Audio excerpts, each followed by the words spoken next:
আসসালামু আলাইকুম। আশা করছি আল্লাহর মধ্যে সব ভালো আছেন। আলহামদুলিল্লাহ আমিও সুস্থ আছি ইনশাল্লাহ। দুপুরে রান্না, যদি দুপুরে রান্না আজকে করার ইচ্ছা ছিল না, কারণ গতকালে অনেক খাবার ছিল আমার, যেগুলোতে আমার হয়ে যেত। ভাবছিলাম আর রান্না করবো না, একটু ভালো লাগছিল যে আজকে রান্না করতে হবে না। রান্নাতে প্রেশানি প্রত্যেকদিন আসলে ভুগতে ভালো লাগে না। মাঝে মাঝে যে মানুষ যে অনেক সময় রেস্টুরেন্টে যায় খায়টাই, মানে কিন্তু বাইরের খাবার একদম পছন্দ না। তারপরে মাঝে মধ্যে যাই কেন, যাতে রান্না করতে হয়। রান্নার যে ঝুঁঝামেলা সেটা থেকে একটু রিল্যাক্স পাওয়ার জন্য। আসলে আজকে সেরকম একটা আজকে আমার কিছুটা রান্না ছিল। গতকালকের সমস্ত খাবার রয়ে গেছে, যেমন ডাল, মুরগির মাংস, লাউ তরকারি, আরও কিছু ছিল, আর শুক্তি তরকারি ছিল। সব দিতে চালিয়ে দেবো, কিন্তু না, এখন হচ্ছে না।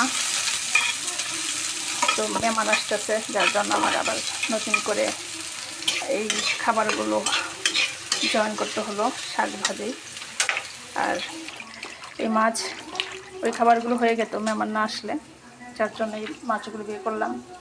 এই মাছগুলো বের করলাম। এখন রান্নার টাইম কিন্তু অনেক আগে চলে গেছে, খাওয়ার টাইম হয়ে গেছে। তো এখন এই বাধ্য হয়ে মাছ রান্না করতে আসলাম, কী করে, আর মেহমান আসতেছে যেহেতু। যে ডাল রয়েছে আমার, গতকালকে ডালটা অনেক সুন্দর, এখনও ভালো আছে। মুরগির মাংস এক বক্স রেখে দিয়েছিলাম, রয়ে গেছে। কিছুটা শুকটি বোনা আছে। এখানে হচ্ছে লাউ তরকারি, এটাও আছে। এতগুলো খাবার খেয়ে আসলে রান্না করতে ইচ্ছা করে নাই, এই জন্য ভাবছিলাম ওই খাবারগুলো চালিয়ে নেবো। তো না, রান্না করতে হচ্ছে, করার কিছু নেই। আস্তে আস্তে যাই হোক, এটা আমার আজকে রান্না। একটু তাড়াহুড়ায় আছি, সমস্ত ভিডিও করা সম্ভব না। সবাই ভালো থাকবেন, পাশে থাকবেন, দোয়া করবেন। আল্লাহ হাফেজ।